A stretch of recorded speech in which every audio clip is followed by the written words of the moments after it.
The bright morning sun streamed through the windows of Atlanta Regional Hospital as Maya Thompson hurried down the hallway.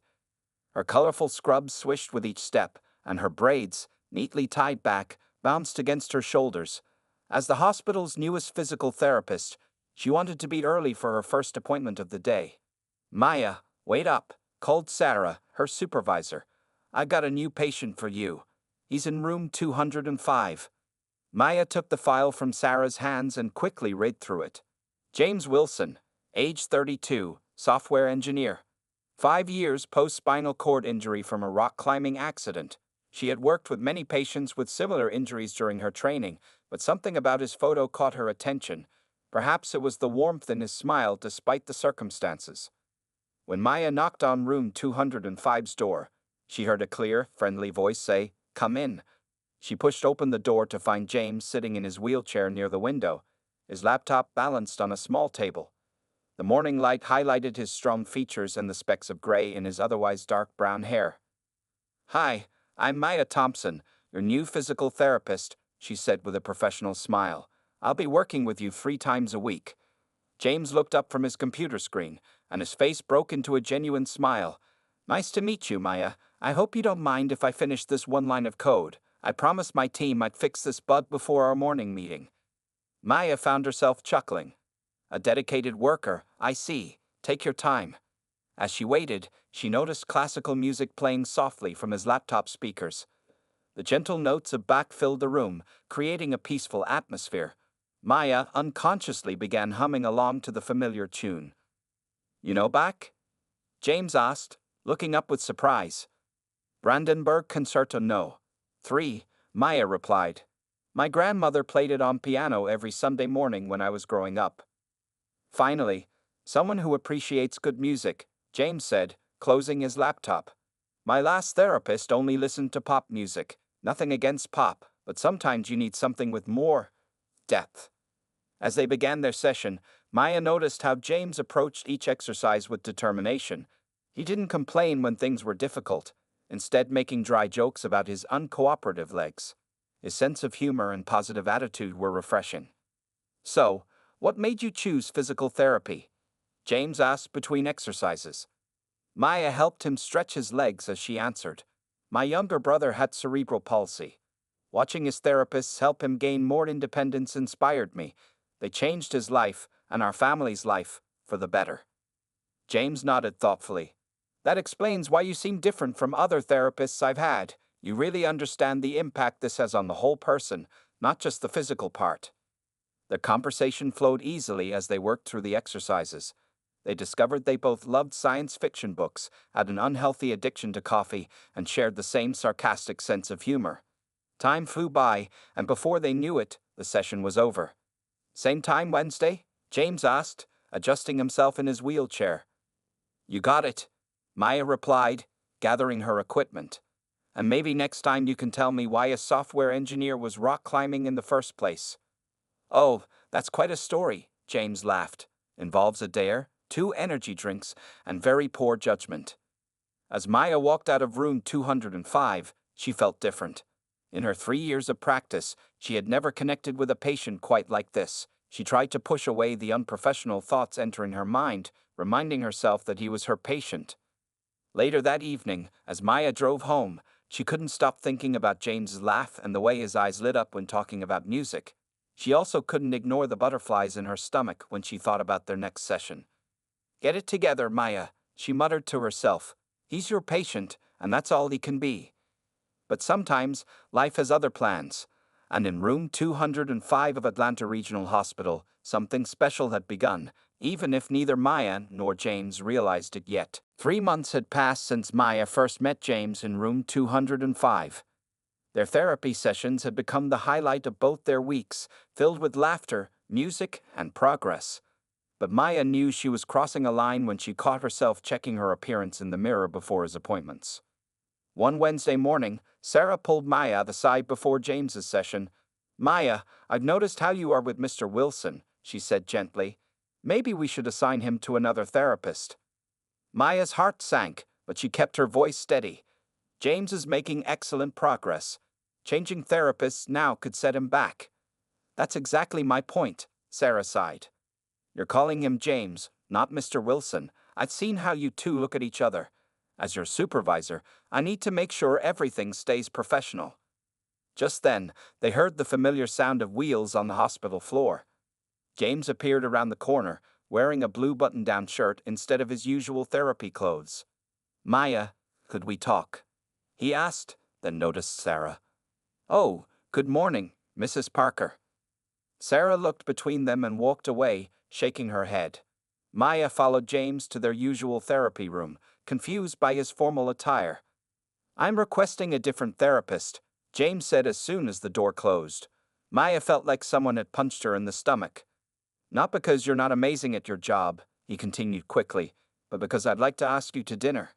And I can't do that if you're my therapist. Maya stood frozen, her clipboard slipping from her hands. James reached down to pick it up, his years of managing his wheelchair making the movement smooth and natural. I know it's complicated, he said, handing her the clipboard. I'm white, you're black. I use a wheelchair, you don't. People will talk. But Maya, these past months, you've seen me as James, not just a patient or a guy in a wheelchair. And I see you, your kindness, your strength, your terrible taste in movies. Hey, Maya laughed, despite her racing heart. Star Wars is classic cinema. See, that right there. How you can make me laugh even when I'm terrified of hearing your answer. James took a deep breath. So, what do you say, dinner? Maya thought about her mother, who always worried too much. She thought about the looks they might get. Then she thought about how none of that seemed to matter when she was with James. Yes, she said. But you should know my mother is going to have a lot of questions. James grinned. Can't be worse than my sister. She's already suspicious about why I suddenly started wearing cologne to physical therapy. The next evening, Maya sat across from James at a small Italian restaurant. She watched as he expertly maneuvered his wheelchair at the table, refusing help from the nervous waiter with practiced patience. People mean well, he explained, seeing her frown. But sometimes their help takes away my independence. It took me time to learn how to say no thank you without feeling guilty. Maya nodded, thinking of her brother. I understand. It's like when people used to talk to my brother like he couldn't understand them, just because he moved differently. Their conversation flowed easily, just like in therapy, but now they could talk about personal things. James told her about his family's dairy farm in Wisconsin, where he learned to code by creating programs to track milk production. Maya shared stories about growing up in Atlanta with her grandmother's piano playing and her mother's sweet potato pie. As they finished their tiramisu, James looked serious. Maya, I need you to know something. This wheelchair, it's part of who I am now. There are things that will always be different, harder maybe. If that's too much. Maya reached across the table and took his hand. James, do you know what I see when I look at you? I see a brilliant man who makes terrible jokes, who loves bach and hates mushrooms, who never gives up, even when things are hard. The wheelchair? It's just how you move through the world. James squeezed her hand, his eyes suspiciously bright. How are you real? Oh, I'm real all right. Real enough to tell you that your joke about the JavaScript cookie earlier was awful. They laughed together, ignoring the curious looks from other diners. Outside, the Atlanta sunset painted the sky in beautiful colors, but neither of them noticed. They were too busy breaking down barriers, one smile at a time. 6 months into their relationship, James had a secret. His best friend Mike was the only person who knew about it, and keeping it from Maya was getting harder each day. The small velvet box hidden in his desk drawer seemed to get heavier with each passing week. Are you sure about the concert hall? Mike asked as they finished setting up the last details. It's not too much. James adjusted his position in his wheelchair, a nervous habit he had developed lately. It's where we first talked about Bach. Where she first saw me as more than just another patient. It has to be there. The Atlanta Classical Music Hall was empty that Friday evening, except for the string quartet quietly tuning their instruments on stage. James had spent weeks arranging this, making sure everything would be perfect. The musicians were practicing Brandenburg Concerto No. 3, the piece that had first brought them together. Maya thought they were just going to a regular concert. She arrived wearing a beautiful blue dress, her braids styled elegantly with golden threads woven through them. When she saw the empty hall, she stopped in confusion. James, did we get the date wrong? No, he smiled, taking her hand. We're right on time. He guided his wheelchair toward the center of the hall, where a single spotlight created a warm circle of light. The quartet began to play softly, familiar notes of Bach filling the space. Remember that first day in room 205? James asked, his voice gentle. You are humming this piece while I finish my work. That's when I first knew you were special. Maya's eyes widened as she began to understand what was happening. James, before I met you, I thought my accident had taken away my chance at love. People either saw me as someone to pity or someone to fix. He paused, taking both her hands in his. But you, Maya Thompson, you saw me, just me. The good days and the bad days, the terrible jokes and the coding obsession, all of me. Mike appeared from the shadows, holding the small velvet box. He handed it to James, giving his friend an encouraging nod. James continued, his voice steady despite his racing heart. Your mother told me last week that love isn't about what a person can or can't do. It's about how they make you feel. And Maya, you make me feel whole, complete. Like I can do anything, wheelchair or not. With practiced movements, James opened the box to reveal a ring. It was simple but elegant, with a small diamond surrounded by sapphires the same color as the dress Maya had worn on their first date. I can't get down on one knee, he said with a small smile, but my heart is kneeling before you. Maya Thompson, will you marry me? Tears were streaming down Maya's face, but her smile was radiant. Yes, she whispered. Then louder, yes. The quartet burst into joyful music as Maya leaned down to kiss James. Their audience, Mike, the musicians, and the hall staff who had helped arrange everything, broke into applause. Maya pulled back slightly, looking at James with sparkling eyes. You planned all this? With a lot of help, he admitted. Mike has been carrying that ring around for weeks, waiting for the perfect moment, and your grandmother helped me pick the music. My grandmother knew? Maya laughed in surprise. She did. She also told me that if I didn't make you happy, she'd stop baking her famous sweet potato pie for me. That's a serious threat, Maya said, still laughing through her tears as James slid the ring onto her finger. It fit perfectly. The music continued to play as they shared their moment, lost in each other's eyes. Neither of them noticed Mike quietly ushering everyone else out, giving them privacy. I love you, Maya said softly, touching James's cheek. And just so you know, I see a lot of Batch in our wedding playlist. I wouldn't have it any other way, James replied, pulling her down for another kiss. Outside the concert hall, the Atlanta sky had turned a deep purple, stars beginning to twinkle. Inside, a new chapter was beginning for Maya and James, their love story adding another beautiful movement to life's endless symphony. Planning a wedding was harder than Maya and James expected. They sat in their fifth wedding venue of the week, watching the owner's face fall as James tested the ramps with his wheelchair. I'm sorry, the owner said, not meeting their eyes. Our historic building's layout might be challenging for your situation. Maya felt her temper rise, but James squeezed her hand.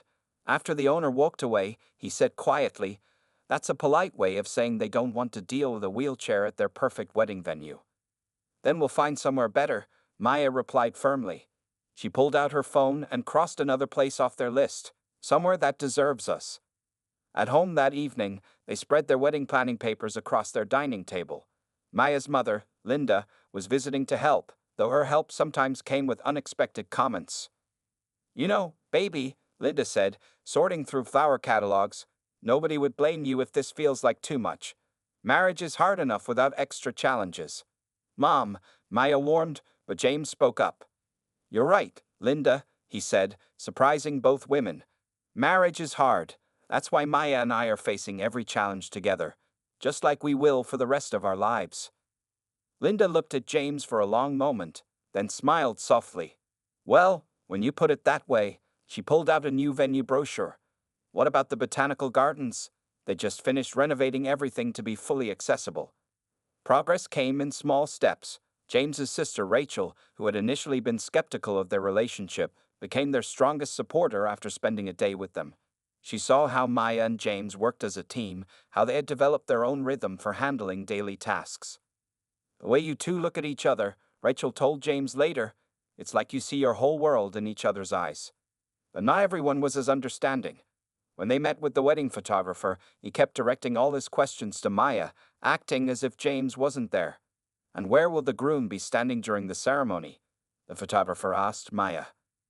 "I won't be," James answered firmly. "I'll be in my chair, marrying the love of my life. If that's a problem for your photos, we can find another photographer." They did find another photographer, a young woman who specialized in capturing love stories of all kinds. She saw their connection immediately and had creative ideas for showcasing their unique journey. The biggest challenge came when they visited the dance instructor. Maya had always dreamed of a beautiful first dance at her wedding, and she wasn't going to let anything stop them. "We'll figure it out," she told the uncertain instructor. "James and I always find a way." The instructor watched as Maya demonstrated how she and James had developed their own style of dancing, her moving gracefully while he guided his wheelchair in perfect sync with her steps. By the end of the lesson, even the instructor was smiling. "Now that," she said, "is real dancing." One evening, while Maya was busy with dress fittings, James had a secret meeting with his medical team. Dr. Patterson, his rehabilitation specialist, listened carefully to his idea. "It's possible," the doctor said slowly, "but it would take months of intense preparation, and there's no guarantee."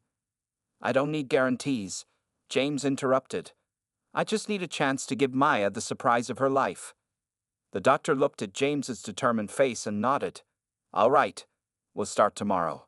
When Maya returned home that night, she found James working on his laptop, a mysterious smile on his face. "What are you up to?" she asked, kissing his cheek. "Just some wedding surprises," he replied casually. "How was dress shopping?" "Perfect, but you'll have to wait to see it." James grinned. "That's okay. Good things are worth waiting for." As they settled in for the evening, Maya rested her head on James's shoulder, looking at their wedding planning board. Among the color swatches and flower samples was a photo of them from their first date, both laughing at some forgotten joke. "We're really doing this," she said happily. "We really are," James replied, thinking of his secret plans. "And Maya, it's going to be more amazing than you can imagine." The morning of the wedding arrived with perfect spring weather. Sunlight streamed through the windows of the botanical gardens, where Maya sat in the bridal suite, surrounded by her mother, grandmother, and bridesmaids. Her wedding dress, a beautiful creation of white lace and silk, hung nearby. "Hold still, baby," her mother Linda said, carefully placing another pearl pin in Maya's elaborately braided hair. The hairstyle incorporated both modern elegance and traditional African wedding elements, with delicate white flowers woven between the braids. Maya's grandmother, whom everyone called Mama Rose, watched with tears in her eyes. "You look just like an angel," she said, holding Maya's hand. "And that man of yours? He's got a heart of gold." In another room of the gardens, James was getting ready with help from his best friend Mike and his sister Rachel. His dark blue suit had been specially tailored to look perfect, whether he was sitting or using his surprise for the first dance. "Are you sure about the surprise?" Rachel asked, adjusting James's bow tie. "You've worked so hard, but if you're not ready..." "I'm ready," James said firmly. "I've never been more ready for anything in my life." The garden ceremony space looked magical. Flowers in shades of blue and white decorated the accessible aisle, which was wide enough for James's wheelchair and covered in smooth wooden panels. The guest seats were arranged in a semicircle, allowing everyone a clear view. As the music began to play, back, of course, the guests turned to watch the procession. Maya's young nephew Tommy walked down the aisle first, proudly carrying the rings on a small pillow. The bridesmaids followed in flowing blue dresses, then Maya's cousin's daughter scattered flower petals along the path. When Maya appeared at the entrance with her father, a collective gasp rose from the guests. Her dress flowed perfectly as she walked, the lace details catching the sunlight. But it was her radiant smile that caught everyone's attention.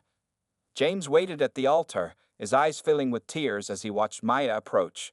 He barely noticed the whispers of appreciation from the guests or the clicking of the photographer's camera. In that moment, it was just him and Maya.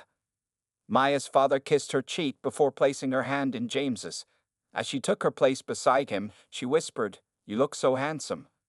The ceremony combined elements from both their families' traditions. Mama Rose performed a traditional African blessing, her voice strong and clear as she spoke of love's power to bridge all distances and differences. James's father read a poem that had been read at Wilson family weddings for generations. When it came time for their vows, Maya went first. James, you showed me that love doesn't see barriers, it breaks them. You make me laugh, you challenge me to grow, and you love me completely. I promise to be your partner in all things, to face every challenge by your side, and to fill our lives with music and joy. James's voice was steady as he spoke his vows. Maya, you saw me when others looked away.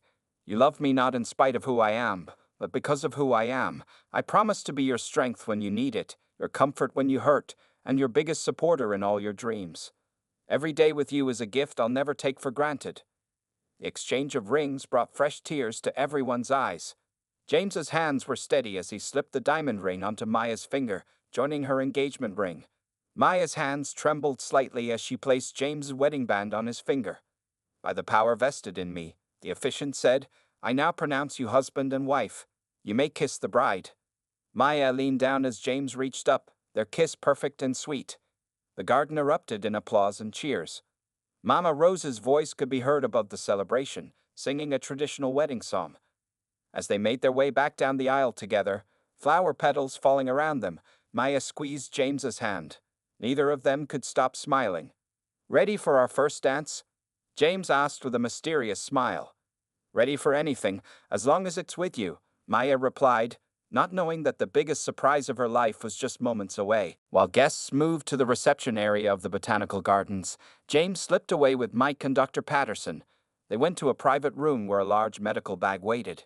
Inside was the result of a year's secret work and determination. Are you nervous? Mike asked, helping James remove his suit jacket. Terrified, James admitted, but excited too. Maya deserves this moment. Over the past year, James had spent countless hours in secret therapy sessions. 3 times a week, he would tell Maya he had late meetings at work, but instead, he was at the rehabilitation center. Dr. Patterson and a team of specialists have been working with him on a revolutionary mobility assistance device. Let's go through the checklist one more time, Dr. Patterson said, opening the bag. He pulled out what looked like a slim, high-tech brace system. It wasn't bulky like traditional medical equipment. This was something special, designed to work with James's wedding suit. James remembered the first day he'd started this journey. It was right after they'd visited the dance instructor. That night, he couldn't sleep, thinking about Maya's love for dancing. The next morning, he called Dr. Patterson with what seemed like an impossible idea. Most patients take years to adapt to this technology, Dr. Patterson had warned. You want to do it in 12 months? I'll do whatever it takes, James had replied, and he had. For months, he endured painful therapy sessions, learning to use the innovative device that would help him stand. There were days when he wanted to give up, days when his body screamed in protest, but thoughts of Maya kept him going. Mike helped James attach the thin, flexible supports to his legs. They were almost invisible under his pants, just as the designers had promised. The battery pack was small and hidden beneath his vest. Remember, Dr. Patterson said, checking the connections, you have about 30 minutes of assisted standing time. The device will vibrate 10 minutes before power gets low, giving you time to return to your chair. James nodded, remembering all their practice sessions. The device worked by supporting his weight and helping his legs move in small ways, but it required intense concentration and strength from him too. It had taken months just to learn how to balance. The hardest part was keeping it from Maya, James said, thinking of all the times he'd almost slipped up. She knew something was different, but she thought I was just excited about the wedding. Rachel poked her head into the room. Everyone's seated. Maya's looking for you. James took a deep breath. Okay, help me back into my jacket. While Mike helped him with the jacket, James thought about all the people who had helped make this possible. His medical team had worked overtime to design and adapt the device. His family had helped cover the costs without telling Maya. Even Maya's brother had helped, distracting her whenever she got too curious about James' late meetings. The device readings are perfect, Dr. Patterson said, checking a small tablet. Remember your training. Don't rush anything. James moved his wheelchair toward the door, the hidden device ready but not yet activated. His heart was racing with anticipation and nerves. Wait, Mike said, straightening James's bow tie one last time. You got this, brother. You've worked so hard for this moment. James smiled at his friend. Thanks for everything, Mike. I couldn't have done this without you. Just remember, Dr. Patterson added, if anything feels wrong, use the backup switch. Your chair will be right behind you the whole time. James nodded, thinking of all the practice runs, all the falls, all the victories that had led to this moment. The device was expensive and experimental, but seeing Maya's face would make it all worth it. It's time, Rachel said softly. As they moved toward the reception hall, James could hear the music and laughter inside. Soon, the DJ would announce their first dance. Soon, he would give Maya the surprise of her life. Ready? Mike asked one last time. James thought of Maya's smile, of her unwavering love and support. He thought of their first meeting in room 205, of their first date, of every moment that had led them here. Ready, he said. And he was. The reception hall glowed with soft light from hundreds of tiny lanterns. Maya sat at the main table, looking around for James. He had disappeared right after the ceremony, and though Mike assured her everything was fine, she felt nervous. Ladies and gentlemen, the DJ announced, it's time for the newlyweds' first dance. Please welcome Mr. and Mrs. Wilson to the dance floor. The guests clapped as James wheeled into the reception hall. Maya noticed something different about his expression, a mix of nervousness and excitement she hadn't seen before. He moved to the center of the dance floor, where their guests had formed a circle around them. Trust me? James asked softly as Maya walked to him. Always, she replied. The opening notes of Etta James at last began to play. Maya smiled, remembering how they had chosen this song together. But then something unexpected happened. Mike stepped forward, positioning James's wheelchair at a specific angle. Dr. Patterson stood nearby, holding what looked like a small tablet. Maya watched, confused, as James pressed something under his jacket. There was a soft whirring sound, almost hidden by the music. Then, slowly, James began to move.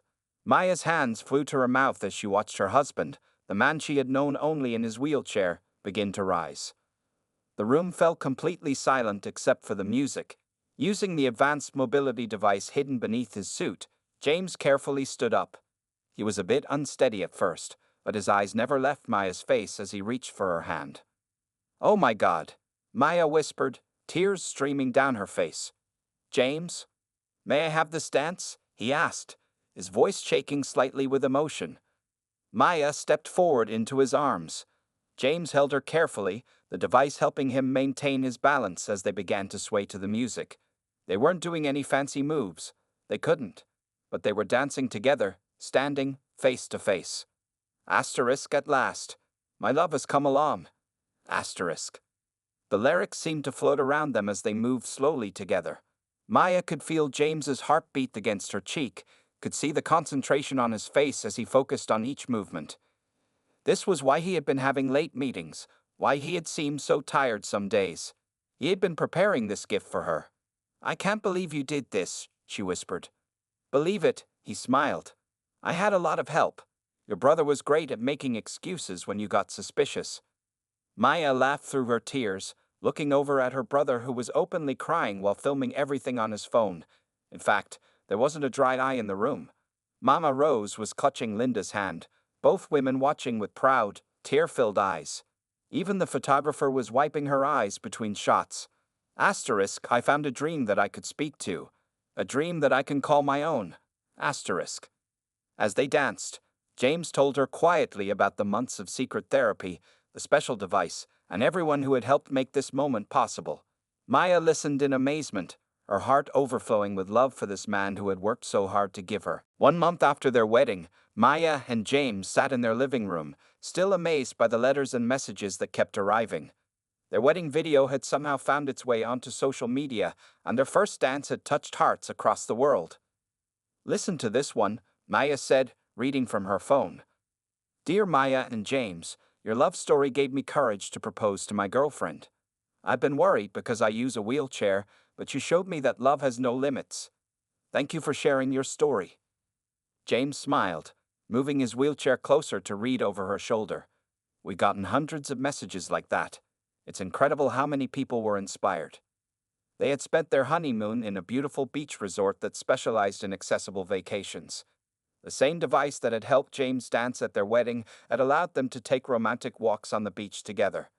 Though he could only use it for short periods, those moments were precious to both of them.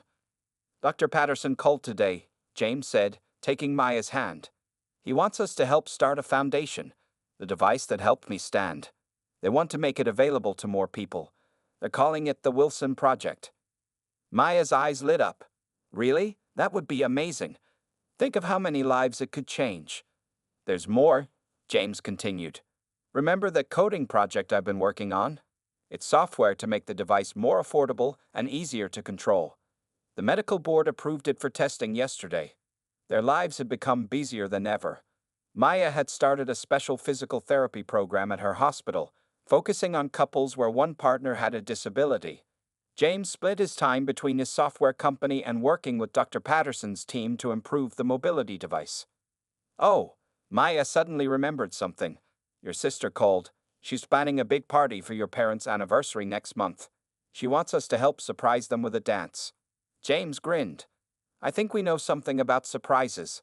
They had learned to balance their public role as inspirations with their private life as a normal couple. At home, they were just Maya and James.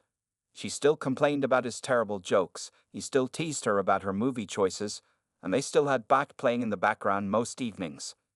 I got another message from that reporter, Maya mentioned, scrolling through her emails. She wants to do a story about our foundation work. What do you think? James asked. Maya thought for a moment. If it helps other couples like us, I'm in. But I want them to understand something. Our story isn't just about you standing up to dance. It's about how love makes you brave enough to try impossible things. James pulled her onto his lap, a move they had perfected long ago. You make me brave, he said softly. You always have. Just then, their doorbell rang. It was Mike and Rachel, coming over for their weekly dinner tradition. They'd brought news. The medical center had approved funding for 10 more mobility devices. This is just the beginning, Rachel said excitedly. The video of your dance convinced the board that this technology could change lives. As they sat down to dinner, Maya looked around at their little family. Mike was showing James new design improvements for the device. Rachel was talking about organizing a fundraiser for the foundation. On the walls were photos from their wedding day, both the standing dance and the wheelchair dance, both equally beautiful. You know what I think? Maya said, making everyone look up. I think sometimes love stories do more than make two people happy. Sometimes they change the world a little bit. James reached for her hand across the table. Speaking of changing the world, should we tell them our other news? Maya's face lit up with a bright smile. Well, we just found out we're going to be parents. The room erupted in joy. As their family celebrated around them, Maya and James shared a private look. Their love story had started in room 205 of Atlanta Regional Hospital, grown through challenges and surprises, and now was beginning a new chapter. That night, after everyone had left, they danced in their living room, Maya sitting on James's lap as his wheelchair moved in smooth circles. No special devices needed, just two hearts beating as one, ready for their next adventure together.